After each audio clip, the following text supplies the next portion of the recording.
are things that trigger LEGO Star Wars fans, part 36! Uh-oh. Most fans build battle droid arms like this, and this is how we've done it for many years. But there are people who build battle droid arms like this! I mean, why? Deja vu. Well, one reason why this happens is because the arms always crack. I mean, just look at that. It's so broken. It's also starting to crack right here.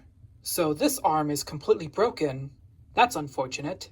It's very common for a lot of older battle droid minifigures. So far, the battle droids that appear in the latest sets do not have cracks on them yet, but only time will tell. You see, the difference is this is new and this one is old. They're very different. You could definitely tell this battle droid is old because it has a backpack. They only had these for a few years, until they were phased out and replaced with, well, nothing. That's why they're cheap. In fact, some of them are so cheap they lose printing.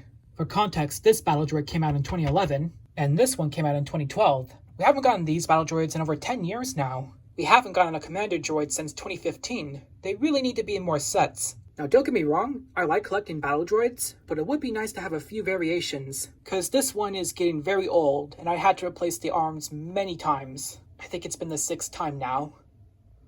Just don't ask why.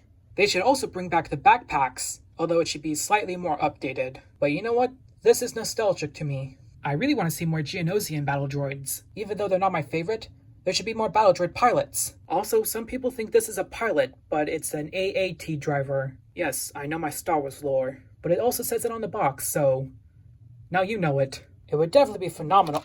Aw, nuts. Well, that's most unfortunate. Why? Believe it or not, these are the only Separatist council members. Poggle the Lesser and Newt Gunray. Oh yes, the guy that invaded Naboo over a trade dispute. Well, it goes much deeper than that, but you know what I mean. It's an okay minifigure, just not my favorite. As for Poggle, honestly, it looks a little weird.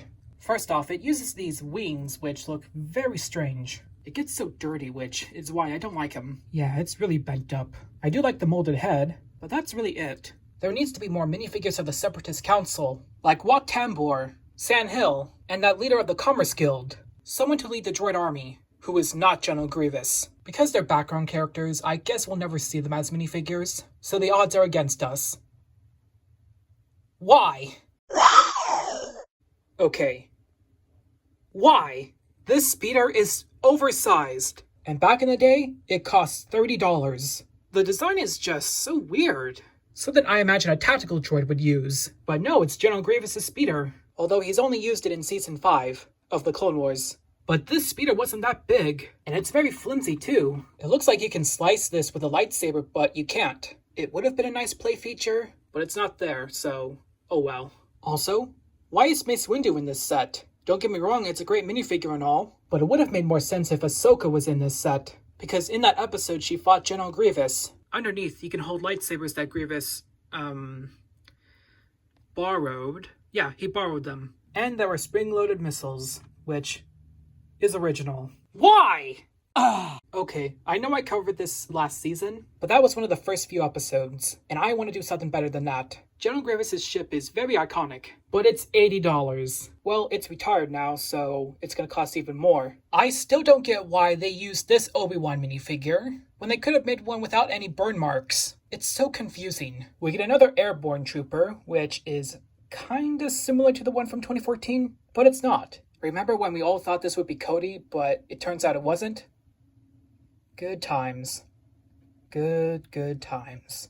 I mean, we finally got Cody, and we'll cover that at the end of the season. Don't worry. Stay tuned, guys. I think this set is good despite the price. It's a fine addition to my collection. Also, I'm missing a piece, which is very unfortunate. Why? In my opinion, the Droid Gunship is one of the best droid ships of all time. Well, it's more than a ship. It's an actual droid, and that's terrifying. It has a lot of missiles and a bunch of laser turrets. It could decimate anything in its path as well. Well, Yoda was using the Force in that one. It's terrifying how one of these can change someone's life. So far, LEGO has made 3 of these Droid Gunships. I actually had the previous 2, but they got old and they were starting to yellow, and I had to do what I must. But you know what? The 2019 one is fine, and the stickers are very excessive. There's a lot, but what else is new? I just realized this is the landing gear. You could also open this up and have a battle droid inside. I get LEGO would do this as a play feature, but from a lore perspective, that's not accurate. They could have at least put a droid brain in there, because that's how it works. But you know what? There has to be play features, so I'll let that slide. But they could have at least put controls inside. Yes, that would mean more stickers, but at least make it more interesting. But then again, it's the Droid Gunship, and it's a great set regardless. Oh, and did I mention this was $50? Yeah. Why?